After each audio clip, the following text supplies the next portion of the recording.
میرے آقا کا روضہ مدینے میں ہے، میرے آقا کا روضہ مدینے میں ہے، میرے آقا صبا وہ چلے کی باغ پھلے، وہ پھول کھلے کی دن ہوں بھلے۔ یہ حضور مفتی اعظم ہند کی ولادت کے وقت اعلیٰ حضرت عظیم البرکت نے عرض کیا۔ اب اس شعر کا مطلب الگ ہوتا ہے۔ لوا کے تلے ثنا میں کھولے، رضا کی زبان تمہارے لیے، تمہارے لیے، تمہارے لیے۔ آقا کریم صلی اللہ علیہ وسلم کی بارگاہ میں جب ہم غلاموں کی حاضری ہو تو ہم سب اس طرح سے عرض کریں، میرے آقا صلی اللہ تعالیٰ علیہ وسلم کا اب کریمانہ حال دیکھو۔ سرکار اپنا سر سجدہ میں رکھیں گے، میرے سرکار رب کا سجدہ قیامت کے میدان میں کریں گے۔ آپ کا سر کریم 7 دن 7 رات سجدہ میں رہے گا۔ اللہ تعالیٰ کا ارشاد ہوگا، یا محمد ارفع راسکا، محمد اپنے سر کو اٹھاؤ، کہو تمہاری بات سنی جائے گی، مانگو تمہیں دیا جائے گا، تم بخشش جس کی چاہو بخشا جائے گا۔ 3 اعلان محبوب کے لیے قیامت کے دن ہوگا۔ میرے سرکار کو رب تعالیٰ فرمائے گا اپنے سر کو اٹھاؤ، کہو تمہاری بات سنی جائے گی، مانگو تمہیں دیا جائے گا، تم بخشش چاہو بخشا جائے گا۔ میرے سرکار اب دیکھیے کہتے کیا ہیں رب کی بارگاہ میں، مانگتے کیا ہیں رب کی بارگاہ میں، اور کس کی بخشش چاہتے ہیں رب کی بارگاہ میں۔ میرے سرکار اپنے سر کریم کو سجدہ سے اٹھائیں گے، خوشی کے آنسو جاری ہوں گے نگاہ نبوت سے۔ میرے آقا ارشاد فرمائیں گے اب تمہیں گھبرانے کی ضرورت نہیں ہے، مغفرت کی بشارت عطا فرمائیں گے گنہگاروں کو، پاپیوں کو۔ تو گنہگار پاپی خاطی بخشش کی بشارت سننے کے بعد مسکرا اٹھیں گے۔ اعلیٰ حضرت عظیم البرکت اسی کی ترجمانی فرماتے ہیں، پیش حق مزودہ شفاعت کا سناتے جائیں گے، اور آپ روتے جائیں گے، سب کو ہنساتے جائیں گے۔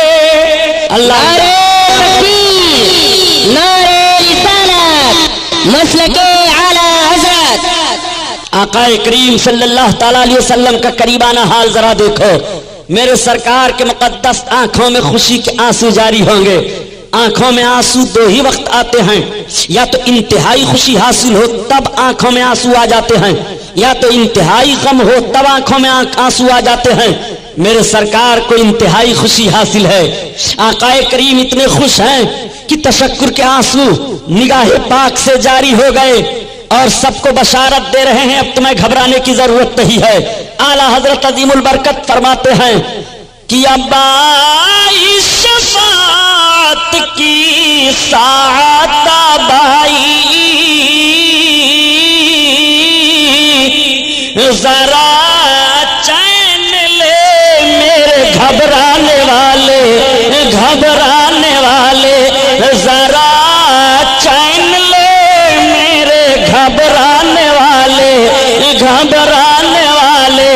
اللہ اللہ، اے گھبرانے والوں اب چین و سکون میں آ جاؤ۔ آقا کریم صلی اللہ علیہ وسلم کا اب دریائے کرم دیکھو، اب سرکار کی عظمت ملاحظہ کرو۔ اسی لیے میں عرض کرتا ہوں، اے مسلمانوں، نبی کونین کی عظمت کو جو لوگ مدینہ شریف ہی کی گلیوں سے سمجھنا چاہتے ہیں، مکہ طیبہ سے دیکھنا چاہتے ہیں، مقام احد مقام خندق سے دیکھنا چاہتے ہیں، وہ بجائے ان جگہوں سے دیکھنے کے آئے ذرا دیکھیں قیامت کے میدان کا نقشہ سامنے رکھیں، تب وہ دیکھیں عظمت مصطفیٰ آقا کریم صلی اللہ علیہ وسلم کی عظمت ذرا ملاحظہ کرتے چلیے۔ میرے سرکار صلی اللہ تعالیٰ علیہ وسلم رب کی بارگاہ میں آپ عرض کیا کریں گے؟ رب تعالیٰ نے حکم دیا محبوب اپنے سر کو اٹھاؤ، کہو تمہاری بات سنی جائے گی۔ تو میرے سرکار کہیں گے کیا؟ ذرا دیکھو، میرے آقا عرض کریں گے پروردگار یہ سب تیرے بندے ہیں، ان کا حساب و کتاب جلد فرما دے۔ رب تعالیٰ قبول فرمائے گا، اب حساب و کتاب شروع ہو جائے گا۔ حساب و کتاب کتنی دیر میں ہوگی؟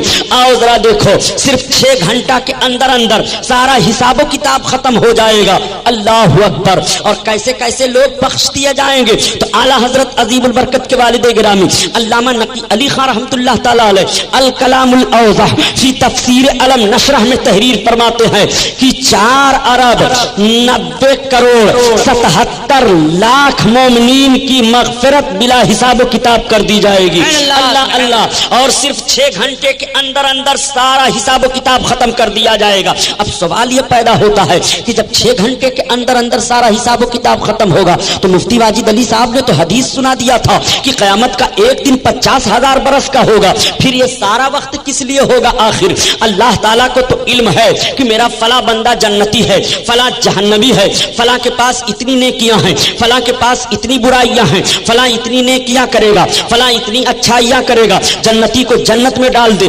جہنمی کو جہنم میں ڈال دے، کوئی احتجاج نہیں کر سکتا. یہ حساب و کتاب کی ضرورت کیا ہے؟ یہ ہنگامے محشر کی ضرورت کیا ہے؟ میزان کی ضرورت کیا ہے؟ پل صراط قائم کرنے کی ضرورت کیا ہے؟ یہ بھیڑ بھاڑ اکٹھا کرنے کی ضرورت کیا ہے؟ مقام محمود کی ضرورت کیا ہے؟ پھر سرکار کے یہ بخشوانے کی ضرورت کیا ہے؟ تو اعلیٰ حضرت عظیم البرکت کے بھائی استاد زمن علامہ حسن حدیث کی روشنی میں بیان دے رہے ہیں کہ یہ سارا وقت اظہار مصطفیٰ کی عظمت کے لیے ہوگا کہ فقط اتنا سبب ہے انعقاد بزم محشر کا کہ تیری شان محبوبی دکھائی جانے والی ہے. اللہ اکبر. یہ سارا کام آقا کی عظمت کے اظہار کے لیے ہوگا. یہ پل صراط آقا کی عظمت کے اظہار کے لیے ہے. یہ میزان آقا کی عظمت کے اظہار کے لیے ہے. یہ حساب و کتاب آقا کی عظمت کے اظہار کے لیے ہے. یہ مقام محمود آقا کی عظمت کے اظہار کے لیے ہے. یہ مقام شفاعت آقا کی عظمت کے اظہار کے لیے ہے. فقط اتنا سبب ہے انعقاد بزم محشر کا کہ تیری شان محبوبی دکھائی جانے والی ہے. آؤ ذرا دیکھو پیارے آقا کریم صلی اللہ تعالی علیہ وسلم رب کی بارگاہ میں عرض گزار ہوئے، مولا یہ سب تیرے بندے ہیں، ان کا حساب و کتاب جلد فرما. میزان قائم کر دیا گیا ہے. میزان پر امت محمدیہ کے لوگ پہلے چڑھائے جائیں گے، پہلے ان کا حساب و کتاب ہوگا. قیامت میں 120 صفیں لوگوں کی ہوں گی، جس میں سے صرف 80 صفیں ہمارے آقا صلی اللہ علیہ وسلم کے امتیوں کی ہوں گی. بقیہ 40 صفوں میں سارے نبیوں اور رسولوں کے امتی ہوں گے. اتنی تعداد ہوگی. نبی کونین صلی اللہ تعالی علیہ وسلم پر قربان جاؤ، اپنے آقا کی عظمت دیکھتے چلو. آقا کریم صلی اللہ تعالی علیہ وسلم کے امتی لائے جا رہے ہیں. میزان پر چڑھا دیا گیا ہے امتی کو. اب اس کے پاس نیکیاں نہیں ہیں، برائیاں ہی برائیاں ہیں. شرم و ندامت سے اس کی آنکھ جھک جائے گی، نگاہ جھک جائے گی، آنکھوں سے آنسو جاری ہو جائیں گے، وہ رونے لگے گا، اس کی ہچکی بچ جائے گی. حکم ہوگا اس کو جہنم کی طرف گھسیٹتے ہوئے لے چلو. جہنم کی طرف لے جایا جانے لگے گا. جیسے جہنم کی طرف لے جائیں گے وہ آواز دے گا، انظر یا رسول اللہ، میرے سرکار میری طرف نظر کرم فرمائیے، یا رسول اللہ مجھے بچائیے، اے میرے سرکار ہمیں جہنم سے بچائیے. جیسے وہ آواز دے گا تو اعلیٰ حضرت عظیم البرکت کے بھائی استاد زمن علامہ حسن رحمۃ اللہ تعالی علیہ اس کا نقشہ اس طرح سے بیان فرماتے ہیں کہ کسی طرف سے صدا آئے گی حضور آؤ، نہیں تو دم غریبوں کا فیصلہ ہوگا، نہیں تو دم غریبوں کا فیصلہ ہوگا. اللہ اللہ. اب میرے سرکار صلی اللہ علیہ وسلم تشریف فرما ہوں گے. فرشتوں کیا بات ہے یا رسول اللہ، یہ آپ کا امتی ہے، اس کے پاس کوئی عمل نہیں ہے. میزان پر بھی چڑھایا گیا، یا رسول اللہ اس کے پاس نیکیاں نہیں ہیں. آقا کریم صلی اللہ تعالی علیہ وسلم فرمائیں گے واپس کرو. اب فرشتے دیکھ رہے ہیں، حکم رب کا ہوا ہے جہنم کی طرف لے جاؤ، محبوب کا حکم ہو رہا ہے واپس کرو. اب فرشتے دیکھ رہے ہیں، تب تک غیب سے ندا آئے گی، اے میرے فرشتوں میرے محبوب کا کہا مانو، میرے محبوب کی اطاعت کرو. اللہ اللہ. اب میزان کی طرف پھر سے لے جایا جائے گا اور میزان پر جیسے چڑھایا جائے گا تو اب نیکیاں ہی نیکیاں ہیں، برائیاں ختم ہو گئی. فرشتے حیران ہو کر کے عرض کریں گے یا رسول اللہ، ابھی جب میزان پر چڑھایا گیا تو اس کے پاس نیکیاں نہیں تھی، یا رسول اللہ یہ نیکیاں ہی نیکیاں کیسے آ گئی؟ تب تک ندا آئے گی، اے میرے فرشتوں میری رحمت کو یہ گوارا نہیں ہے کہ میرا محبوب میزان کے قریب کھڑا ہو کر کے قیام فرما ہو اور اس کے امتی کے اعمال تولے جا رہے ہوں تو محبوب کے سامنے امتیوں کے برے اعمال دکھائے جائیں. میں نے اپنے محبوب کی عظمت کے اظہار کے لیے اس کے سارے بدعمالیوں کو نیکیوں میں بدل دیا. اللہ اکبر. اسی لیے کہا گیا ہے کہ کس لیے فکر کریں حشر کے دن کیا ہوگا، کیا ہوگا، سامنے ان کے جو کچھ ہوگا وہ اچھا ہوگا، اچھا ہوگا. اور جذبہ عشق بتا وقت سامنے جب میرے محبوب کا جلوہ ہوگا، جلوہ ہوگا، سامنے جب میرے محبوب کا جلوہ ہوگا، جلوہ ہوگا۔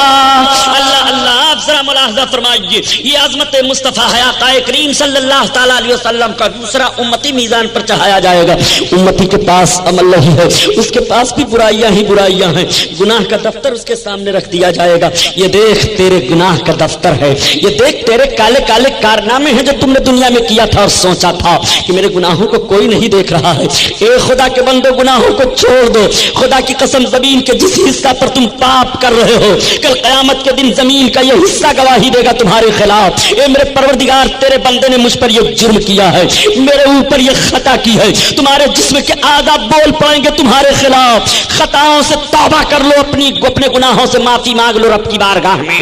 آؤ ذرا دیکھو، نبی کونین صلی اللہ تعالیٰ علیہ وسلم کو پھر وہ پکارے گا، یا رسول اللہ ہمارے پاس نیکیاں نہیں ہے، اے میرے سرکار، اے میرے آقا، اب ہمارے کام آؤ۔ میرے سرکار صلی اللہ تعالیٰ علیہ وسلم تشریف فرما ہوں گے، فرشتوں سے ارشاد فرمائیں گے کیا ہے، عرض کریں گے یا رسول اللہ یہ آپ کا امتی ہے، یہ آپ کے امتی کا عمل نامہ ہے، ملاحظہ فرمائیے، یہ اس کے کالے کالے کرتوت ہے، ذرا دیکھیے، یہ اس کے اعمال ہے، ملاحظہ فرمائیے۔ میرے آقا صلی اللہ علیہ وسلم ارشاد فرمائیں گے اللہ کے فرشتوں اس کو بند کرو، اس کو وہ بند کر لیں گے۔ اعلیٰ حضرت عظیم البرکت اسی کی ترجمانی فرماتے ہیں کہ دی ہے خدا نے دامن محبوب کو، اور جرم کھلتے جائیں گے آقا چھپاتے جائیں گے، جرم کھلتے جائیں گے آقا چھپاتے جائیں گے۔ اللہ اللہ اللہ اکبر، یا رسول اللہ، زندہ باد زندہ باد۔ اب رنگایا ہے ان لوگوں کو، اپنے آقا کی عظمت کو سن لو۔ عظمت مصطفیٰ اگر آپ کے ذہن و فکر میں ہو تو دیوبندی وہابی صحابی لہابی کھہابی سب کچھ نہیں، یہ دنیا کی سب سے بڑی بدماش قوم ہے۔ اگر ان کی بدماشیوں کو دیکھنا ہو تو صرف ان کی ایک بات میں بتاؤں گا آخر میں، آپ تعجب کرو گے یہ کتنی بڑی بدماش جماعت ہے، اور بھارت میں مسلمان خوش عقیدہ جماعت اہل سنت جماعت کے لیے یہ کس طرح سے منحوس ثابت ہوئے ہیں۔ میرے دوستو، یہ عظمت مصطفیٰ اس لیے بیان کر رہا ہوں کہ ذرا دیکھو اور اعلیٰ حضرت کو سمجھو، سرکار کے عاشق ہیں، انہوں نے اپنے آقا کی عظمت کو، سیرت کو کس طرح سے بیان کیا۔ میرے سرکار صلی اللہ علیہ وسلم کا امتی پھر میزان پر چڑھایا گیا، تولے جا رہے ہیں اعمال، نیکیاں نہیں ہیں، زنجیروں میں جکڑ دیا جائے گا، اسیر کر لیا جائے گا، بندی بنا لیا جائے گا، لے کر کے جیسے اس کو چلیں گے پکارے گا یا رسول اللہ انظر حالنا، میرے سرکار دیکھو ہمیں یا رسول اللہ۔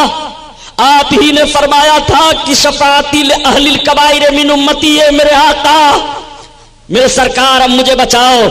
میرے آقا صلی اللہ تعالیٰ علیہ وسلم تشریف فرما ہونے لگیں گے، گناہگار کہے گا فرشتوں سے ذرا ٹھہر جاؤ، رک جاؤ، فرشتے کہیں گے کیوں؟ وہ بول پڑے گا اعلیٰ حضرت کی زبان میں، دیکھو وہ مسکراتے ہم اسیروں کی طرح،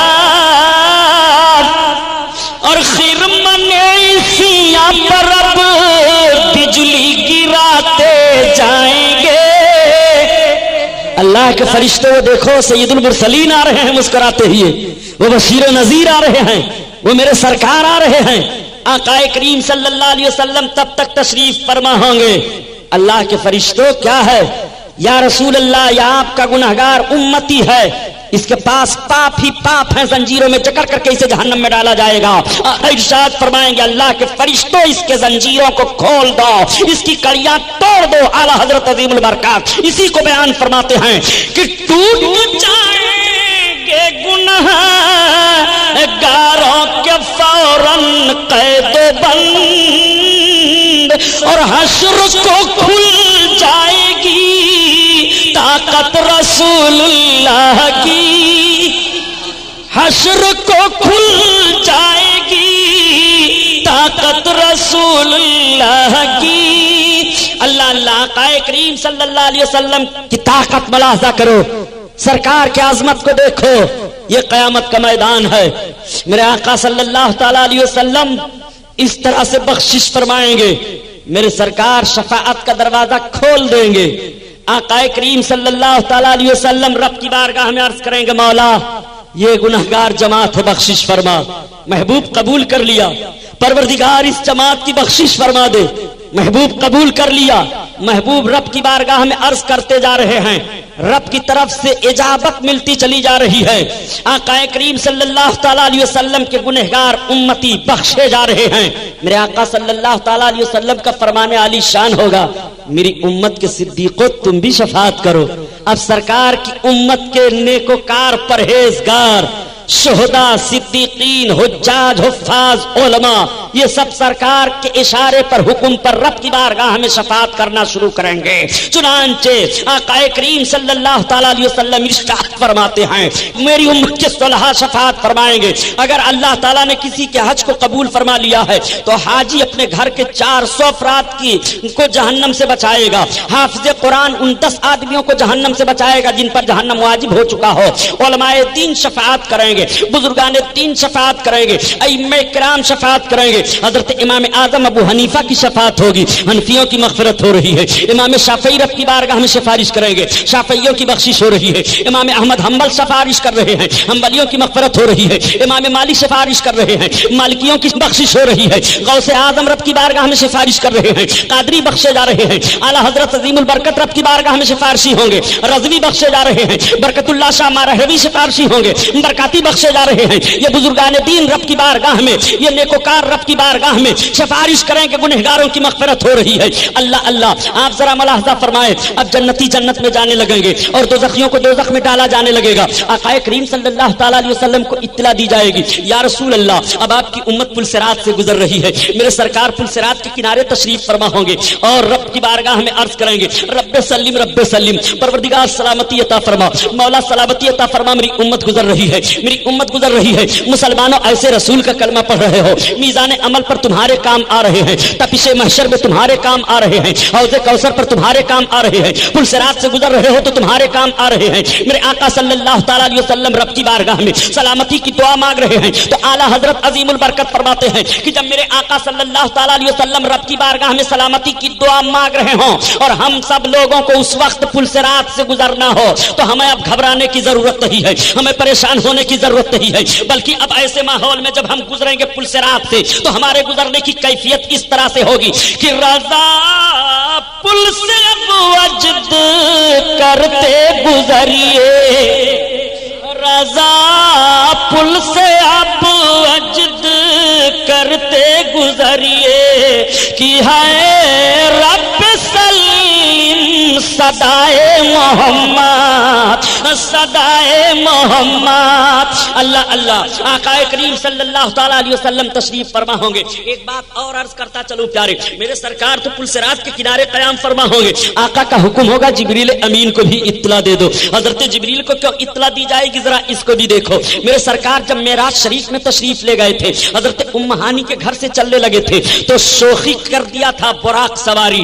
آقا کریم صلی اللہ تعالی علیہ وسلم سوار ہونے لگے تو براق شوخی کرنے لگا، مچلنے لگا۔ حضرت جبریل نے کہا براق ٹھہر، تو نہیں سمجھتا ہے یہ امام الانبیاء ہیں؟ تب تک براق بول پڑتا ہے، یہ سید الملائکہ جبریل امین، میں جان رہا ہوں یہ سید المرسلین ہے، میرے آقا ہیں، میں گستاخی کی بنیاد پر شوخی نہیں کر رہا ہوں، بلکہ میرا مچلنا اس لیے ہے کہ جیسے آج میرے سرکار میرے اوپر سوار ہو کر کے خدا کے قرب میں چل رہے ہیں، ایسے قیامت کے میدان میں میرے سرکار جب قیامت کے میدان سے تشریف لائیں جنت میں تو مجھی پر سوار ہو کر کے تشریف لائیں۔ آج میں سرکار کی بارگاہ میں یہ بھیک مانگ رہا ہوں، میری تمنا ہے آپ سرکار سے کہہ دیجئے۔ تب تک حضرت جبریل عرض کرتے ہیں، یا رسول اللہ آپ سن رہے ہیں براق کیا کہہ رہا ہے؟ اب ذرا ملاحظہ فرما، براق خود بھی تو سرکار سے عرض کر سکتا تھا، لیکن درمیان میں حضرت جبریل کا واسطہ بنا رہا ہے اور حضرت جبریل سے کہہ رہا ہے، اے سید الملائکہ آپ کہہ دیجئے سرکار سے کہ کل قیامت کے میدان میں بھی میرے آقا مجھے کو سواری ہونے کا شرف بخش دے۔ تو اللہ کے رسول صلی اللہ علیہ وسلم سے حضرت جبریل عرض کرتے ہیں، یا رسول اللہ سن رہے ہیں آپ براق کیا کہہ رہا ہے؟ آقا نے فرمایا، ہاں جبریل میں نے سن لیا، جبریل اس سے کہہ دو کہ قیامت کے دن میں اسی پر سوار ہو کر کے جنت میں جاؤں گا، اس کی یہ بھی تمنا پوری کر دی جا رہی ہے۔ تو اعلیٰ حضرت عظیم البرکت فرماتے ہیں ارے یہ نبی کا وہ دربار ہے کہ نبی کی بارگاہ میں فریاد براقی براق بن رہا ہے فریادی، تو اس کی فریاد سنی جا رہی ہے، چڑیا فریادی بن رہی ہے تو ان کی فریادیں سنی جا رہی ہے، ہرن فریادی بن رہی ہے تو اس کی فریاد سنی جا رہی ہے، اونٹ فریادی بن رہا ہے تو اس کی فریاد سنی جا رہی ہے۔ ارے تو امت محمدیہ ہے، تو سرکار کی بارگاہ میں فریادی بن کر کے اپنے نبی کو پکارے گا تو تیری فریاد کیوں نہیں سنی جائے گی؟ آقا کریم صلی اللہ علیہ وسلم کی بارگاہ میں اعلیٰ حضرت عظیم البرکت اسی کی ترجمانی فرماتے ہیں کہ فریاد امتی جو کرے حال زار میں ممکن نہیں کہ خیر بشر کو خبر نہ ہو، خبر نہ ہو، ممکن نہیں کہ خیر بشر کو خبر نہ ہو، خبر نہ ہو۔ اللہ اللہ، آقا کریم صلی اللہ تعالی علیہ وسلم جب حضرت ام ہانی کے گھر سے اور براق پر سوار ہو کر کے حضرت جبریل علیہ الصلوۃ والتسلیم جہاں ٹھہرتے ہیں سدرہ کے مقام پر پہنچے، اور جب سدرہ سے آقا تشریف لے جانے لگے تو حضرت جبریل سے فرماتے ہیں جبریل تمہاری بھی کوئی تمنا ہے؟ تو حضرت جبریل عرض کرتے ہیں ہاں یا رسول اللہ میری بھی ایک تمنا ہے، میری تمنا تو یہ ہے کہ آپ جب ام ہانی کے گھر سے چلنے لگے تھے تو براق نے یہ تمنا کی تھی کہ آپ قیامت کے میدان میں اسی کو سواری کا شرف بخشیں اور جنت میں تشریف لے چلائیں، مگر میری تمنا یہ ہے کہ قیامت کے میدان میں پل صراط سے جب آپ کی امت گزرے تو میں اپنا پر فرش بنا دوں آپ کی امت کے لیے، یہ میری تمنا ہے۔ اللہ اللہ، اب آج امت محمدیہ پل صراط سے گزر رہی ہے تو اعلیٰ حضرت عظیم البرکت فرماتے ہیں اہل صراط روح امی کو خبر کریں اور جاتی ہے امت نبوی فرش پر کریں، فرش پر کریں۔ جبریل امین کو اطلاع دی جائے، حضرت جبریل امین تشریف فرما ہو رہے ہیں۔ میں آپ سے پوچھنا چاہتا ہوں کبھی آپ نے غور کیا وہ سید الملائکہ حضرت جبریل امین جو اپنے پر کو آپ کے لیے فرش بنا رہے ہیں، امت محمدیہ کے لوگ پل صراط سے اس شان سے گزر جائیں، یہ کس کے صدقہ میں ہے؟ نبی کونین صلی اللہ علیہ وسلم کے صدقہ میں۔ ایسے رسول کا کلمہ پڑھ رہے ہو پیارے، کہ ایسے رسول کا کلمہ پڑھ رہے ہو کہ جس کو کوئی اختیار نہیں ہے، جو اپنی بیٹی فاطمہ کو بھی جنت نہیں دلا سکتے ہیں، جو مر کر کے مٹی میں مل گئے ہیں، ایسے نبی کا کلمہ پڑھ رہے ہو جو ایک معمولی انسان تھے، ایسے نبی کا کلمہ پڑھ رہے ہو جن کی تعظیم بڑے بھائی کسی کرنی چاہیے، ایسے نبی کا کلمہ پڑھ رہے ہو جن کو دیوار کے پیچھے کا علم نہیں ہے، یہی جرم ہے امام احمد رضا خان کا۔ ایسے مجرموں کو پکڑ کر کے قوم کے سامنے پیش کیا تھا اور بتا دیا تھا یہ رسول اللہ صلی اللہ علیہ وسلم کی شان میں گستاخی کرنے والے ہیں، ایسے مجرموں کے کرائم سے تمہیں دور رہنا ہے، ایسے مجرموں کے قرب سے تمہیں بھاگنا ہے۔ اے مسلمانوں، احسان ہے ہندوستان کی سرزمین پر امام احمد رضا خان فاضل بریلوی رضی اللہ تعالیٰ عنہ مجدد اعظم کا، انہوں نے بر صغیر کے مسلمانوں کے ایمان کی حفاظت کی ہے اور ان ڈکیتوں کے چہرے سے نقاب ہٹا کر کے ان کے چہرے کو سامنے کر دیا ہے، یہ رسول اللہ صلی اللہ علیہ وسلم کی شان میں گستاخیاں کرنے والے ہیں، یہ نبی کی عظمت کو کھلواڑ بنانے والے لوگ ہیں، یہ اسلام اور ایمان سے ہاتھ دھو بیٹھے ہیں، ان کے پیچھے نہیں چلنا ہے، ان کے آگے آگے تمہیں بھاگ کر کے جانا ہے اور اپنے ایمان کی حفاظت کرنی ہے، تمہیں اپنے بزرگوں کی چوکھٹوں سے لپٹے رہنا ہے تاکہ تمہارے ایمان کی حفاظت ہوتی رہے۔ اعلیٰ حضرت پر الزام لگایا جاتا ہے کہ امام احمد رضا خان نے ہندوستان کی سرزمین پر مسلمانوں کو کافر بنا ڈالا ہے۔ نادان کافر بنانا تو سمجھتا بھی ہے کسی کو کہتے ہیں، امام احمد رضا خان نے تو اتنی احتیاط کی ہے، اتنی احتیاط کی ہے، اللہ اللہ، اعلیٰ حضرت عظیم البرکت تو اتنا احتیاط فرما رہے ہیں کہ شفاعت کی احادیث بیان فرماتے ہیں ایسے ایسے مجرموں کے لیے، اتنے بڑے بڑے پاپی ہیں جب بھی رسول اللہ صلی اللہ تعالیٰ علیہ وسلم کی شفاعت کے مستحق ہیں۔ حضرت امام احمد رضا نے کلمہ پڑھنے والے کو کافر نہیں کہا ہے، پھر تم کہہ دو گے کہ تو اتنی نمازیں بڑے بڑے مولوی لوگ پڑھتے ہیں، اتنا کلمہ بڑے بڑے مولوی لوگ پڑھتے ہیں، ان سب کو کیسے کافر کہہ دیا گیا؟ پیارے ایک بات اور میں بتا دوں، پہلے ایک دور ایسا تھا کہ جب میرے سرکار نے اعلان کیا کلمہ پڑھو، جو لوگ کلمہ پڑھے ایمان لے آئے صحیح العقیدہ مسلمان ہیں صحابی ہیں، وہ سب کے سب بخشے جائیں گے۔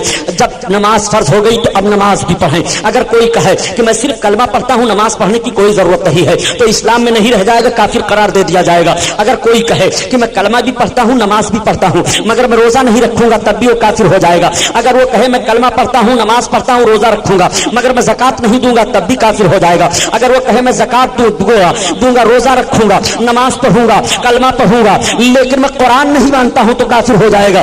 اگر وہ کہے کہ میں یہ سب کروں گا لیکن میں حج نہیں مانتا ہوں نہ کروں گا تو کافر ہو جائے گا۔ اب آپ سے میں پوچھنا چاہتا ہوں، مسلمان تو کلمہ ہی پڑھ کر کے ہوتا ہے لیکن نماز کا اگر انکار کر دے، روزے کا اگر انکار کر دے، حج و زکات کا اگر انکار کر دے، ان فرائض کا انکار کر دے تو کافر ہو جائے گا. میں آپ سے پوچھنا چاہتا ہوں نجد کی بدماش اولادوں فرائض کا انکار کیا جائے تو کافر ہو جائے گا, اور اگر عظمت مصطفیٰ کا انکار کیا جائے تو کیا کافر نہیں ہوگا؟ کلمہ پڑھتے ہوئے اگر عظمت مصطفیٰ کا انکاری ہے تو 1000 بار کلمہ پڑھتا رہے, اس کا کلمہ اس کے منہ پر مار دیا جائے گا, اس کا کلمہ اس کا پڑھنا کام نہیں آئے گا. عظمت مصطفیٰ کے ساتھ جب کلمہ پڑھے گا تب اسے کافر نہیں قرار دیا جائے گا, اور اگر عظمت مصطفیٰ نکال کر کلمہ پڑھ رہا ہے تو نماز روزہ کرتا رہے, وہ عظمت مصطفیٰ کا منکر ہے تو قطعاً مومن کہا ہی نہیں جائے گا. میں بتا دوں ایک حدیث کے حوالہ سے, ابریز شریف ایک کتاب ہے تصوف میں, ابریز شریف میں یہ حدیث ہے جو اللہ کے رسول صلی اللہ علیہ وسلم کے سامنے صحابہ کرام نے ایک جوان کا ذکر کیا, عرض کیا یا رسول اللہ ہم میں ایک جوان ہے جو بہت نماز پڑھتا ہے, بڑا نیکوکار ہے, بڑا عمل والا ہے. صحابہ تعریف کر رہے تھے, تب تک وہ جوان سرکار کے سامنے آ گیا. جیسے سرکار کے سامنے وہ جوان پہنچا تو صحابہ نے عرض کیا یا رسول اللہ یہی جوان ہے جس کی تعریف ہم کر رہے تھے. میرے آقا نے اس کی طرف دیکھا, اس نے سرکار کو سلام کیا. آقا ارشاد فرماتے ہیں کیا تو اپنے دل میں یہ نہیں سوچ رہا ہے ابھی کہ یہاں تجھ سے کوئی اچھا نہیں ہے؟ اس جوان نے کہا ہاں یا رسول اللہ میں اپنے دل میں سوچ رہا ہوں. اس نے اپنے دل میں سرکار کے سامنے صرف اتنا ہی سوچا کہ یہاں مجھ سے اچھا کوئی نہیں ہے, اپنے عمل پر گھمنڈ کرتے ہوئے کہ مجھ سے اچھا کوئی نہیں ہے. نبی کونین صلی اللہ تعالی علیہ وسلم نے اس کے دل کے سوچنے کو جان لیا. اب وہاں سے وہ سرکار کو سلام کر کے چلا آیا مسجد میں. میرے آقا ارشاد فرماتے ہیں کون ہے جو اس کو قتل کر دے گا؟ میں آپ سے پوچھنا چاہتا ہوں رسول اللہ نے نماز پڑھنے والے کو قتل کرنے کا حکم کیوں دیا؟ سرکار فرماتے ہیں کون ہے جو اس کو قتل کر دے گا؟ حضرت ابوبکر صدیق فرماتے ہیں میں قتل کروں گا. چنانچہ حضرت ابوبکر صدیق گئے, فوراً واپس آ جاتے ہیں. ان کی نگاہ دیکھ رہی ہے کہ یہ تو نماز کی نیت باندھ چکا ہے. حضرت ابوبکر اپنے دل میں سوچنے لگے. علماء بیان فرماتے ہیں کہ نبی نماز پڑھنے والے کو قتل کا حکم کیسے دیں گے؟ ہاں آپ فرماتے ہیں کون ہے قتل کرے گا؟ تب تک حضرت عمر فاروق اعظم بڑھے, یا رسول اللہ میں اس کی گردن مار دوں گا. آپ جب گئے تو وہ رکوع میں جا چکا تھا. آپ سوچنے لگے رکوع میں جانے والے کو سرکار کیسے فرما دیں گے؟ چنانچہ پلٹ پڑے. تب تک میرے آقا تیسری بار فرماتے ہیں کون ہے جو اس کو قتل کرے گا؟ تب تک مولا کائنات فرماتے ہیں میں عرض کرتے ہیں میں قتل کر دوں گا. آقا فرماتے ہیں ہاں علی تم ضرور قتل کر دیتے مگر اس کو پاؤ تب. میرے سرکار نے جیسے اتنا ارشاد فرمایا, اب حضرت علی رضی اللہ تعالیٰ عنہ تلوار لے کر کے بڑھے, مسجد میں گئے, دیکھا تو نماز پڑھ کر کے نکل گیا تھا. سب تشویش میں پڑ گئے, آقا کی بارگاہ میں عرض کرنے لگے یا رسول اللہ معاملہ کیا ہے؟ سبوں نے عرض کیا یا رسول اللہ ہم ضرور اسے قتل کر دیتے مگر ہم نے سوچا کہ آقا نمازی کو مارنے کے لیے حکم کیسے دیں گے. میں آپ سے پوچھنا چاہتا ہوں وہ نماز روزہ کی رٹ لگانے والے نجدی بدماشوں, سنو سرکار کی سیرت بیان کرنے والوں, نبی کونین صلی اللہ تعالی علیہ وسلم نے اس جوان کو قتل کرنے کا حکم کیوں دیا؟ آقا فرماتے ہیں علی ضرور تم قتل کر دیتے مگر پاؤ تاب. میرے آقا کا علم غیب بھی دیکھو, سرکار یہ بھی نشاندہی کر رہے ہیں گویا علی اب تم اسے پاؤ گے نہیں, نکل گیا. آقا فرماتے ہیں اگر وہ قتل کر دیا جاتا جوان تو قیامت تک میری امت میں فتنہ نہ ہوتا. اللہ اور بتاؤں کلمہ پڑھنے والے کو کافر نہ کہو. اٹھاؤ قرآن دیکھو, مسجد زرار کا واقعہ پڑھو, سورہ منافقون قرآن میں ہے. سورہ منافقون کا ترجمہ اردو میں پڑھتے چلے جاؤ, دیکھ ڈالو اور پورا ترجمہ پڑھنے کے بعد فیصلہ دینا. سورہ منافقون سورت سے تمہیں کیا سبق حاصل ہے؟ آقا کریم صلی اللہ تعالی علیہ وسلم کی بارگاہ میں جب صحابہ نے عرض کیا یا رسول اللہ میں نے فلاں کو فلاں کو فلاں کو دیکھا ہے, وہ آپ کا کلمہ بھی پڑھتا ہے مگر کبھی کبھی آپ کی شان میں کچھ بک بھی جاتا ہے. میرے سرکار خاموش ہیں. جب سورہ منافقون نازل ہوئی سرکار مسجد نبوی شریف میں تشریف لے گئے. جمعہ کا دن ہے, منبر پر تشریف فرما ہوئے. مسجد نبوی کھچا کھچ نمازیوں سے بھری ہے. کوئی غیر کلمہ پڑھنے والا سرکار کے دور ظاہری میں مسجد نبوی میں داخل ہو سکتا تھا؟ تھی کسی کے اندر ہمت؟ سب کلمہ پڑھنے والے بیٹھے ہیں, سب نماز پڑھنے گئے ہیں. میرے آقا منبر پر تشریف فرما ہوئے, خطبہ دینا شروع کیا. ارشاد فرمایا میرے سرکار نے آیت تلاوت کرتے ہوئے کہ میری مسجد میں جتنے منافق ہیں وہ سب کے سب نکل جائیں. کوئی نہیں نکل رہا ہے, سب خاموش ہیں. صحابہ کہتے ہیں کہ اتنا سخت دن ہم لوگوں پر کوئی نہیں آیا جب میرے سرکار نے مسجد میں اعلان فرمایا تھا اگر منافقین نہیں نکلتے ہیں تو میں ایک ایک کا نام لے کر ابھی نکالوں گا. علم غیب کا اس سے بھاری ثبوت اور کیا لوگ ظالموں حرام خورو. سرکار فرماتے ہیں اگر نہیں بھاگو گے ہماری مسجد سے تو ابھی ایک ایک کا نام لے لے کر کے نکالوں گا. صحابہ کہتے ہیں ہم سب گھبرا گئے, رونے لگے, اپنے رب کی بارگاہ میں ہم معافی مانگنے لگے اپنی خطاؤں سے. اے پروردگار اپنے محبوب کی آبرو کے صدقہ میں آج ہمیں بچا لے. وہ سب ڈر گئے کہ آج رسول اللہ جس کا نام لے لیں گے وہ منافق رہے گا. ڈرتے تھے ہائے افسوس ایسا نہ ہو میرا نام آ جائے, ایسا نہ ہو میرا نام آ جائے. صحابہ کہتے ہیں کہ ہم لوگ اپنے دل میں کوٹ کوٹ کر عشق مصطفیٰ بھر لیے تھے کہ آج میرے سرکار ہمیں فرما دیں گے کہ پہاڑ سے ٹکرا جاؤ تو ہم پہاڑ سے ٹکرا جائیں گے, جو رسول اللہ حکم دیں گے ہم اس کو عمل کرنے کے لیے تیار ہیں. اے میرے پروردگار ہمیں نفاق سے بچا لے بچا لے بچا لے. اس سے بڑا کوئی ثبوت چاہیے چلاتے ہو علم غیب پر علم غیب پر. میرے آقا نے فرمایا بھاگو ہماری مسجد سے ورنہ بھی ایک ایک کا نام لے کر نکالوں گا. وہ سب کلمہ پڑھنے والے تھے کہ نہیں؟ کون تھے وہ کلمہ پڑھنے والے نہیں تھے تو اتفاق و اتحاد کی دعوت دینے والے لوگ لوٹ لیا بے ایمان لیڈروں نے ہندوستان کے مسلمانوں کا ایمان. آج جو ہندوستان میں مسلمانوں کو سیاسی طور پر تکلیفوں کا سامنا کرنا پڑ رہا ہے اس کی نشاندہی سن 1919 میں امام احمد رضا خان اعلی حضرت مجدد اعظم نے کر دیا تھا.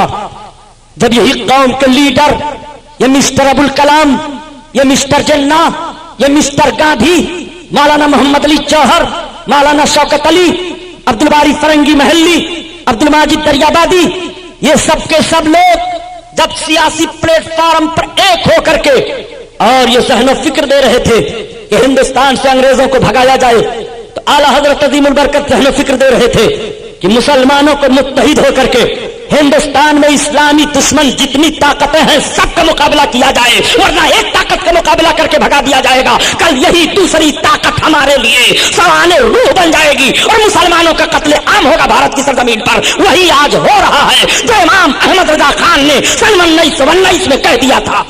نعرہ تکبیر, نعرہ رسالت, مسلک اعلی حضرت علماء اہل سنت, جشن امام احمد رضا. اعلی حضرت عظیم البرکت نے سیاسی پلیٹ فارم کی جو تجویزیں رکھی تھی ان تجویزوں پر خدا کی قسم اگر اس وقت کے یہ بکاؤ لوگ گاندھی کے پیچھے چلنے والے لوگ نہ بکے ہوتے تو ہندوستان کا مسلمان آج اس طرح سے روتا اور بلکتا ہوا نہ دکھائی دیتا. لوٹ لیا بے ایمانوں نے ہندوستان کے مسلمانوں کی آبرو. آج تمہیں ہندوستان کے مشرکوں کے سامنے پسپا ہونا پڑ رہا ہے. سن 1918 میں سوراج قائم کرنے کے لیے پلان بنا تھا جو آج رام راج لانے کا قانون دیا جا رہا ہے. یہ سن 1918 میں پلان بنایا گیا تھا, آج کا پلان نہیں ہے. آپ کو معلوم ہے آج کو خوشی کا معاملہ جب آتا ہے تو 3 سے 2 کا ملزم اتنا سخت قرار نہیں دیا جاتا ہے. اگر کسی کے ہاتھ سے کسی گائے کی جان چلی گئی جو سزا اس کو دی جاتی ہے. معلوم ہے کیسے یہ پلان بنا تھا. اعلی حضرت عظیم البرکت اپنے زمینداری کے گاؤں بدائن شریف کے قریب کرتولی میں تھے. وہاں پہنچ گئے تھے لوگ فتویٰ پوچھنے کے لیے. مولانا صاحب آپ کیا کہتے ہیں ہندوستان میں گائے کی قربانی واجب ہے, ضروری ہے؟ کیا ضروری ہے یہاں گائے کی قربانی کی جائے؟ اعلی حضرت عظیم البرکت نے بھانپ لیا. سرکار اعلی حضرت عظیم البرکت نے ارشاد فرمایا یہ تو مسلمانوں پر بڑا زبردست حملہ ہے. یہ مسئلہ نہیں پوچھا جا رہا ہے, یہ حملہ کیا جا رہا ہے. بڑے بڑے لوگوں کے قلم چوک گئے تھے. اعلی حضرت نے فوراً لکھا شاعر اسلام ہے, اسلامی پہچان ہے اور واجب کا مسئلہ پوچھ رہے ہو. مسلمانوں کی معیشت پر حملہ ہے. گاؤں کے ذبیحے کی پابندی نہیں ہے, مسلمانوں کو ذبح کر ڈالنا ہے. لوگ نہیں مانے. اعلی حضرت کا فتویٰ الگ رکھ دیا گیا, بکاؤ لوگوں کا فتویٰ الگ ہوا اور ہندو مسلم اتحاد کمیٹی بنا کر کے یہ قانون پاس کر دیا گیا.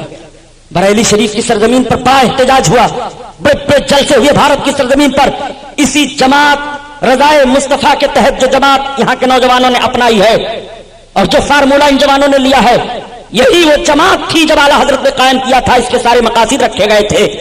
مسلمانوں کو کن کن پریشانیوں میں نہیں جھونکا گیا ہے. گاؤں کا معاملہ سامنے آپ کے آیا. آج قانون وہی ہے. لوگوں نے کہا ہم رام راج لائیں گے، اس کے تعلق سے 1919 میں بحث ہوئی.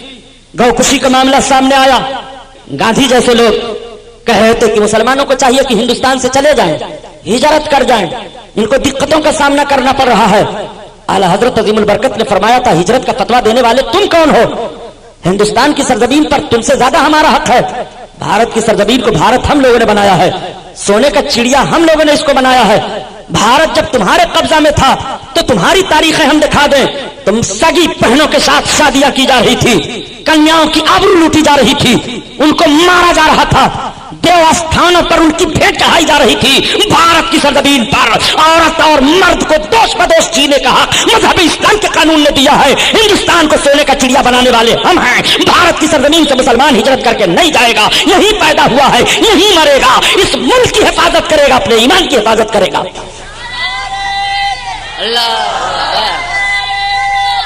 یا رسول اللہ. یہ اعلیٰ حضرت عظیم البرکت رضی اللہ تعالیٰ عنہ کی بنائی ہوئی جماعت رضائے مصطفیٰ ہے. اعلیٰ حضرت پر الزام دیا جاتا ہے کہ اعلیٰ حضرت نے سب کو کافر بنا ڈالا ہے. آؤ ذرا دیکھو، اسلام اور کفر کا معاملہ سامنے رکھو. میرے آقا صلی اللہ تعالیٰ علیہ وسلم مسجد نبوی میں ارشاد فرماتے ہیں نکلو منافقین ورنہ ایک ایک کا نام لے کر میں بھگاؤں گا. سب چپ ہیں. میرے آقا نے ارشاد فرمایا اب نام لینا شروع کیا. اے فلاں اٹھ نکل، فخرج فإنک منافق، نکل تو منافق ہے. اے فلاں تو نکل، تو نکل، تو نکل. ایک ایک کا نام لے لے کر کے سرکار نکالنا شروع کرتے ہیں. مفسرین نے شمار کیا ہے 300 مرد 175 عورتیں مسجد نبوی سے نکالی گئی. 550 لوگ نکال دیے گئے. 550 مسجد نبوی میں گئے تھے. یہ کس لیے گئے تھے؟ نماز پڑھنے کے لیے ظاہری طور پر نا، روزہ بھی رکھتے تھے ظاہری طور پر، قرآن کی تلاوت بھی کرتے تھے، مسلمانوں کے بغل میں بیٹھتے بھی تھے، مسلمانوں کا نام بھی ان کا تھا. اور سرکار کی مسجد میں گئے تھے، سرکار کے پیچھے نماز پڑھنے گئے تھے. 550 لوگوں کی جماعت نکالی گئی، سب بھگا دیے گئے تاکہ قوم دیکھ لے کہ ایسے لوگ بھی جماعت میں ہوا کریں گے. یہ لوگ منافق ہیں، زبان سے کچھ کہتے ہیں دل میں کچھ رہتے ہیں. اگر ایسی جماعت ملے تو یہ ایمان والے نہیں رہیں گے، یہ بے ایمان رہیں گے. ان کو قرآن نے اپنی زبان میں منافق کہا ہے. یہ منافقین کی جماعت ہے. جب سرکار نے منافق فرما دیا تو اب ایماندار رہ جائیں گے؟ بہت بے حیا قوم ہے. یہ اتنی بڑی بے حیا ہے کہ یہ سب چلے گئے مسجد بنانے لگے بیہودے. اب مسجد بنا کر تیار کر دیا. گئے پھر سرکار کے پاس، کہا اچھا آپ نے اپنی مسجد میں تو ہم کو نماز نہیں پڑھنے دیا، ہم لوگوں نے مسجد بنائی ہے، چلیے آپ بھی اس میں پڑھ لیجئے. تو رب تعالیٰ نے حکم دیا محبوب یہ مسجد عبادت کے لیے نہیں بنائے ہیں، فتنہ کے لیے بنائے ہیں. میرے سرکار نے ایک صحابی کو بلایا اور کہا تم ایک اور لے لو. 2 صحابیوں کو حکم دیا، کہا جاؤ پھونکو، جاؤ جلاؤ. جلا دیا گیا. اس کا نام مسجد زرار ہے جس کا ذکر قرآن میں آیا ہے. مسجد زرار کو پھکوایا اللہ کے رسول نے مدینہ طیبہ میں. جس جگہ پر ان منافقوں نے مسجد بنائی تھی سرکار کے خلاف اور سرکار نے پھکوا دیا تھا، ٹھیک اسی جگہ پر سعودی عربیہ نے مسجد بنائی ہے اور بنانے کے بعد اس کا نام مسجد نور رکھا ہے. یہیں سے اس کے بے ایمان اور ایماندار ہونے کی علامت ظاہر ہو جاتی ہے کہ اگر یہ بے ایمان حکومت نہ ہوتی تو نبی نے جس جگہ پر جلوا دی مسجد بنانے سے وہ جگہ چھوڑ دی جاتی کہ جب میرے آقا نے اس جگہ پر جلوا دیا مسجد بنانے سے تو اس جگہ پر ہم مسجد نہیں بنائیں گے، نہیں بنائیں گے. یہ جگہ رسول اللہ کو پسند نہیں ہے اور جب رسول کو پسند نہیں ہے تو اللہ کو پسند نہیں ہے. مگر اس ظالم حکومت نے مسجد بنا کر کے اس کا نام مسجد نور رکھا. کتنی تاریخیں آپ کے سامنے رکھی جائیں. نہ کہیے آپ لوگ کافر کہہ ڈالتے ہیں کلمہ پڑھنے والوں کو. ایسے بغیر عشق مصطفیٰ کے کلمہ پڑھنے والوں کو قرآن نے کافر کہا ہے. ہم نہیں کہہ رہے ہیں، اعلیٰ حضرت نہیں کہہ رہے ہیں، اللہ کے رسول نے کافر کہا ہے. ہم وہی دہرا رہے ہیں. قرآن نے کافر کہا ہے، ہم وہی دہرا رہے ہیں. کلمہ پڑھنے والوں کو اور کس نے قتل کیا؟ کلمہ پڑھنے والے کو قتل کرنا جائز ہے؟ بھائی مفتی صاحب سے فتویٰ آپ لیجئے، کہ کلمہ پڑھنے والے کو قتل کرنا جائز ہے تو مفتی صاحب فوراً فتوے کا رخ بدل دیں گے. کیسا کلمہ پڑھنے والا؟ اگر آپ اس طرح سے مسئلہ پوچھیں گے صحیح العقیدہ مسلمان کلمہ پڑھنے والے کا قتل کرنا جائز ہے تو قلم چل جائے گا نہیں. اور آپ یوں ہی پوچھ لیں گے کلمہ پڑھنے والے کا قتل جائز ہے بلا وجہ یا وجہان تو مفتی صاحب کا قلم دوسری طرح چلے گا. یہ پھر پوچھنا شروع کر دیں گے آپ سے کیسا کلمہ پڑھنے والا ہے, کس صورت سے قتل کے لیے پوچھ رہے ہو, قصاص کا معاملہ ہے کہ ظلم کا معاملہ ہے کہ کیسا معاملہ ہے. لیکن میں آپ سے مطلق سوال کر رہا ہوں ان کی زبان میں, کلمہ پڑھنے والے کا قتل جائز ہے؟ آپ کہو گے نہیں, پھر کربلا کے میدان میں معاملہ کیوں ہوا بھائی؟ حضرت امام حسین نے کیوں کلمہ پڑھنے والوں کو مارا؟ حضرت امام حسین نے کیوں کلمہ پڑھنے والوں کے خلاف تلوار اٹھائی؟ سنو, وہ کلمہ پڑھنے والے تھے, بد عمل تھے, بد عملی کی بنیاد پر ایک ناجائز قانون کو تقویت دے رہے تھے. امام حسین رضی اللہ تعالیٰ عنہ کی تلوار اٹھی کہ اب چاہے سر رہے نہ رہے, بد عمل لوگ بد عملی کی بنیاد پر کسی بد عمل کو تقویت دے مسلمانوں کا کہ وہ امیر ہو جائے, میں اس کو منظور نہیں کرتا ہوں.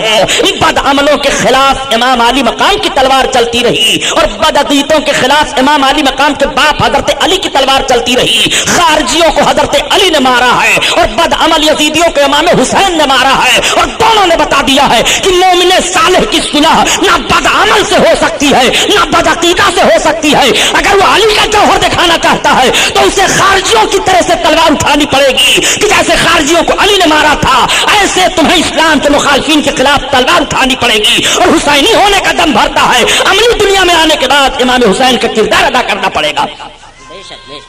اعلی حضرت نے کتنا اہم کام انجام دیا ہے. جماعت رضائے مصطفیٰ کیوں تشکیل دی گئی تھی؟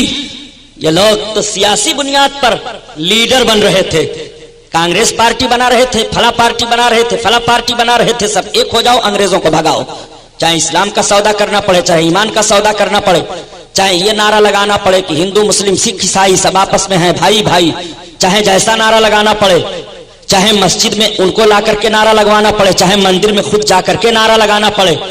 یہ وطن کی حفاظت کر رہے تھے, امام احمد رضا قوم کی حفاظت کر رہے تھے, امام احمد رضا مذہب اسلام پر عمل کرنے والے مومنین کی حفاظت کر رہے تھے. جماعت رضائے مصطفیٰ بنانے کا مقصد یہ نہیں تھا کہ مجھے دلی کا لال قلعہ حاصل ہو جائے, بلکہ جماعت رضائے مصطفیٰ بنانے کا مقصد یہ تھا کہ نظام الدین محبوب الہی کی چوکھٹ پر تمہارا سر سلامت رہے, اس لیے ہم یہ جماعت بنا رہے ہیں. ان کے جماعت بنانے کا مقصد یہ تھا کہ دلی کے لال قلعہ پر ہمارے اقتدار کا جھنڈا لہرائے. اور امام احمد رضا خان جو جماعت بنا رہے تھے کہ مسلمانوں کے ایمان و عقیدے کی حفاظت ہوتی رہے. ایمان و عقیدہ محفوظ ہے تو ملک محفوظ رہے گا, وطن محفوظ رہے گا, گھر محفوظ رہے گا. اور ایمان و عقیدہ سلامت رہی ہے تو ملک کی سلامتی سے تمہارا کوئی فائدہ نہیں ہوگا. امام احمد رضا کی فکر یہ تھی, اس نوعیت پر اس جماعت کی تاریخ مرتب کی گئی تھی. اور ضرورت ہے ہندوستان میں اگر آبرو مندانہ جیون بتانا چاہتے ہو تو اعلی حضرت عظیم البرکت کے مشن کو اپنانا پڑے گا. میں عرض کر رہا تھا, میری آخری بات سن لو. آقا کریم صلی اللہ تعالی علیہ وسلم کا قریبانہ حال, میرے سرکار پل صراط کے کنارے رب سلم کی دعا مانگ رہے ہیں, امتی جنت میں جا رہے ہیں. مسلمانوں, سرکار کا تو اتنا کرم ہوگا, اتنا کرم ہوگا, میرے آقا ڈھونڈ ڈھونڈ کر ایک ایک پاپیوں کو خاطیوں کو بخشوائیں گے, نکالیں گے. اللہ کے رسول کرم فرمائیں گے. جب سرکار کا یہ کرم دیکھیں گے تو کچھ پرہیزگار بول پڑیں گے, اے فلاں گناہگار ذرا سن تو, تھوڑا سا گناہ ہم کو دے دے, ہماری نیکی لے لے. وہ چونک پڑے گا, ارے آپ ہم سے گناہ مانگ رہے ہیں, اپنی نیکی دے رہے ہیں. ابھی تو کوئی کسی سے منہ ملانے کے لیے تیار نہیں تھا اور آپ اپنی نیکی ہم کو دے کر ہمارا گناہ مانگ رہے ہیں. ہاں ہاں, تم تھوڑا سا گناہ مجھے دے دو, میری نیکی لے لو. آخر ایسا کیوں؟ تو وہ پرہیزگار بول پڑے گا, میں اپنے آقا صلی اللہ تعالی علیہ وسلم کی شفاعت سے جنت میں جانا چاہتا ہوں. میرے سرکار گنہگاروں کو جنت میں بھیج رہے ہیں, تھوڑا سا گناہ مجھے بھی دے دے تاکہ سرکار کے وسیلے سے میں جنت میں چلا جاؤں. اعلیٰ حضرت عظیم البرکت اسی کی ترجمانی فرماتے ہیں کہ کیا ہی ذوق افروزہ شفاعت ہے تمہاری واہ واہ, اور قرض لیتی ہے گناہ پرہیزگاری واہ واہ قرض لیتی ہے گناہ پرہیزگاری واہ واہ اللہ اللہ میرے آقا صلی اللہ تعالیٰ علیہ وسلم سب کی بخشش کرائیں گے ڈھونڈ ڈھونڈ کر کے ایک ایک امتیوں کو. آقا نے ارشاد فرمایا کہ مجھے بڑی فکر تھی اپنی امت کے بارے میں، لیکن جب یہ آیت کریمہ نازل ہوئی رب تعالیٰ نے ارشاد فرمایا وَلَا سَوْفَ يُؤْتِيكَ رَبُّكَ فَتَرْضَىٰ، اے محبوباً قریب تمہارا رب تمہیں اتنا دے گا کہ راضی ہو جاؤ گے. تو آقا فرماتے ہیں اب میری فکر دور ہو گئی، میں جب تک اپنے ایک ایک امتی کو قیامت کے میدان میں بخشوا نہیں لوں گا تب تک راضی نہیں ہوں گا. یہاں راضی ہونے سے یہ مطلب نہیں معاذ اللہ کہ اللہ کے حبیب اپنے رب سے ناراض ہے، نہیں نہیں، بلکہ راضی ہونے کا مطلب خوشی کا دوبالا ہونا، خوشی کا بہت زیادہ ہو جانا. آقا فرماتے ہیں جب تک میری خوشی دوبالا نہیں ہوگی، جب تک میں اپنے ایک ایک امتیوں کی بخشش نہیں کرا لوں گا. اور رب فرماتا ہے محبوب تمہیں میں خوش کر دوں گا. آقا عرض کرتے ہیں جب تک اپنے ایک ایک امتیوں کو نہیں بخشوا لوں گا مولا میں راضی نہیں ہوں گا. اللہ تعالیٰ ارشاد فرمائے گا قیامت کے دن. آقا ارشاد فرماتے ہیں کہ میں جب سارے جنتیوں کو جنت میں بھیج دوں گا، شفاعت کر کر کے سب کو جنت میں بھیج دوں گا، تو میرا رب مجھے پکارے گا حتی ینادینی ربی یا ردیتا یا محمد، میرا رب پکارے گا اے محمد کیا تم اب راضی ہو گئے ہو؟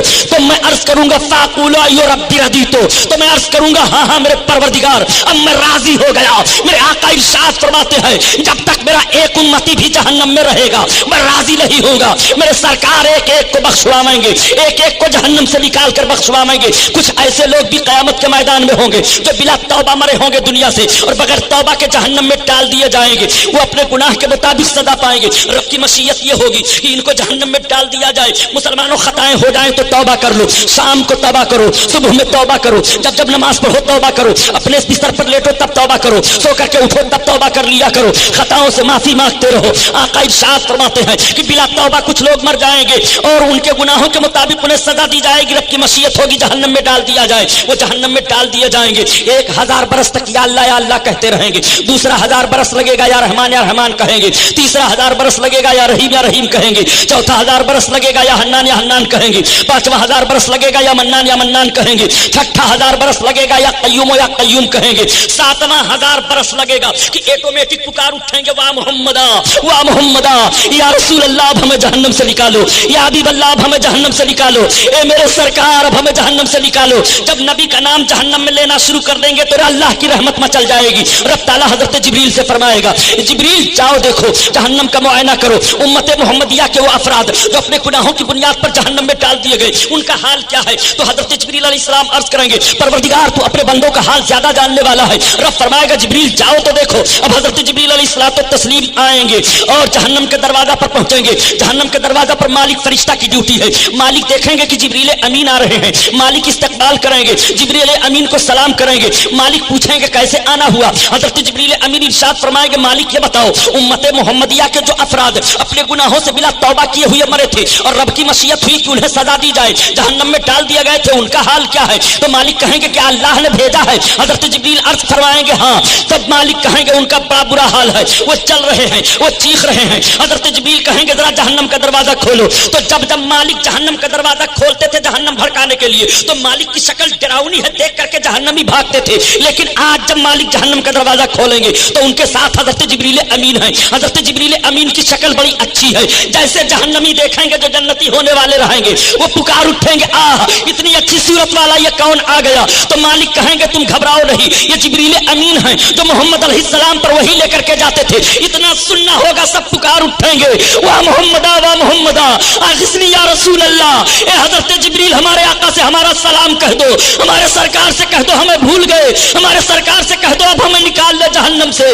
یا رسول اللہ دہائی ہے دہائی. سب سرکار کو پکارنے لگیں گے. حضرت جبریل امین علیہ السلام واپس آئیں گے رب کی بارگاہ میں. رب تعالیٰ ارشاد فرمائے گا جبریل امت محمدیہ کا حال کیا ہے؟ عرض کریں گے پروردگار تو اپنے بندوں کا حال زیادہ جاننے والا ہے.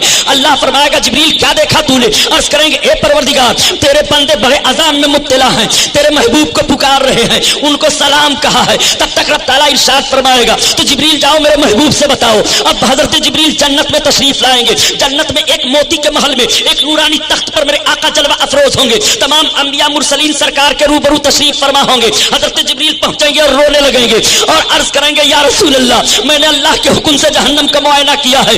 آپ کی امت جو اپنے گناہوں کے سبب بلا توبہ مری تھی اور جہنم میں ڈال دی گئی ہے وہ آپ کو پکار رہے ہیں. اتنا سننا ہوگا. میرے سرکار فرمائیں گے لبیک یا امتی لبیک, اے میری امت میں حاضر ہوں حاضر ہوں. اس کے بعد میرے سرکار اپنا سر سجدہ میں رکھ دیں گے اور رونے لگیں گے. نبی کا رونا ہوگا. اسی طرف اعلیٰ حضرت عظیم البرکت اشارہ فرماتے ہیں اللہ کیا جہنم ابھی نہ سرد ہوگا, رو رو کے مصطفیٰ نے دریا بہا دیے ہیں, دریا بہا دیے ہیں. نعرہ تکبیر, نعرہ رسالت, علماء اہل سنت, مسلک اعلیٰ حضرت. رو رو کے مصطفیٰ نے دریا بہا دیے ہیں, دریا بہا دیے ہیں. اللہ اللہ آقا کریم صلی اللہ علیہ وسلم کو حکم دے گا رب تعالیٰ محبوب اپنے سر کو اٹھاؤ, جاؤ جسے تم چاہو جہنم سے نکال لو. اللہ اللہ اب میرے سرکار تشریف لائیں گے. میرے آقا صلی اللہ تعالیٰ علیہ وسلم جب جہنم کے قریب تشریف لائیں گے تو مالک دیکھیں گے, وہ دیکھو بشیر و نذیر آ رہے ہیں, وہ دیکھو طہ یاسین آ رہے ہیں, وہ دیکھو سید المرسلین آ رہے ہیں, وہ دیکھو نبی کونین آ رہے ہیں. اللہ اکبر میرے سرکار تشریف فرما ہوں گے. مالک استقبال کریں گے اور سلام عرض کریں گے. آقا فرمائیں گے مالک میری امت کا حال کیا ہے؟ عرض کریں گے یا رسول اللہ بڑا برا حال ہے, وہ عذاب الہی میں مبتلا ہیں.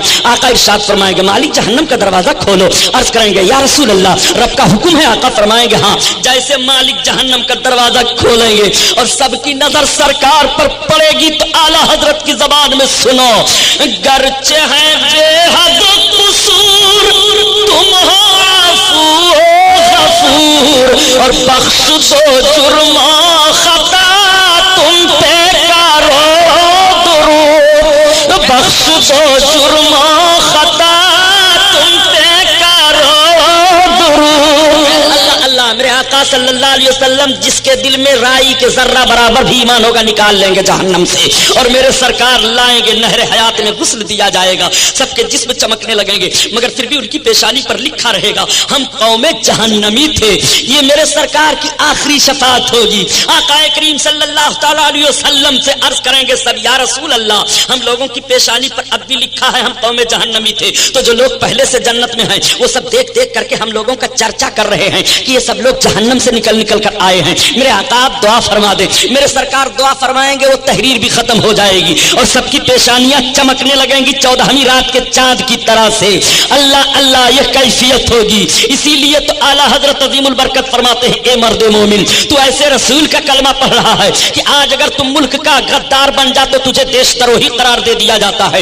اگر بیٹا باپ کی نافرمانی کرے تو جائیداد سے آگ کر دیا جاتا ہے. اگر استاذ کی نافرمانی شاگرد کرے تو شاگردی سے نکال دیا جاتا ہے. اگر پیر کی نافرمانی مرید کرے تو مریدی سے نکال دیا جاتا ہے. ہر مجرم کو جرم کی سزا دی جاتی ہے. مگر تو ایسے رسول کا کلمہ پڑھ رہا ہے کہ جرم کر رہا ہے اور معافی مانگ کر کے اپنے آقا کی بارگاہ میں پناہ لے رہا ہے. آقا کریم صلی اللہ تعالیٰ علیہ وسلم کا یہ کتنا بڑا کرم ہے کہ سرکار کے دامن کرم میں پناہ مانگ تو پناہ عطا فرما رہے ہیں. کر کے تمہارے گناہ مانگے تمہاری پناہ اور تم کہو دامن میں آ تم پہ کرو درود, اور بے ہنر و بے تمیز کس کے ہوئے ہیں عزیز. ایسے رسول کا کلمہ پڑھ رہے ہو بے ہنر و بے تمیز کس کے ہوئے ہیں عزیز, ایک تمہارے سوا تم پہ کرو درود. زمین و زمان تمہارے لیے مکین و مکان تمہارے لیے چنین و چونا تمہارے لیے بنے دو جہاں تمہارے لیے. جماعت رضائے مصطفیٰ زندہ باد. جشن امام احمد رضا پائندہ باد. وما علینا الا البلاغ. السلام علیکم. مکہ معظمہ کے شیخ العلماء محافظ کتب حرم علامہ سید شاہ اسماعیل خلیل رحمت اللہ تعالی علیہ اعلی حضرت کے بارے میں فرماتے ہیں لو قیل فی حقہ انہ مجدد ھذا القرن لکان حقا و صدقا، یعنی اگر ان کے حق میں کہا جائے کہ وہ اس صدی کے مجدد ہیں تو بے شک حق وہ صحیح ہے۔ مدینہ منورہ کے شیخ العلماء حضرت علامہ موسیٰ علی شامی ازہری احمدی درویری مدنی اعلی حضرت کے بارے میں فرماتے ہیں کہ وہ اماموں کا امام اور مجدد ہے اس امت کے امور دینیہ کا، جو قلوب کی تائید اور یقین کے نور سے آراستہ ہے۔ شیخ احمد رضا خان اللہ تعالی آپ کو دنیا و آخرت میں قبول و رضوان عطا فرمائے۔ حضرت علامہ شیخ عابد حسین مفتی مالکیہ مکہ شریف اعلی حضرت کے بارے میں فرماتے ہیں علماء مشاہیر کا سردار، معزز فاضلوں کا سرمایہ افتخار، سعادت دارین و ملت، محمود سیرت، ہر کام میں پسندیدہ، صاحب عدل، عالم بعمل، صاحب احسان حضرت مولانا احمد رضا خان تو اس بات میں یعنی گستاخان مصطفیٰ صلی اللہ علیہ وسلم کا رد فرما کر فرض کفایہ ادا کر دیا۔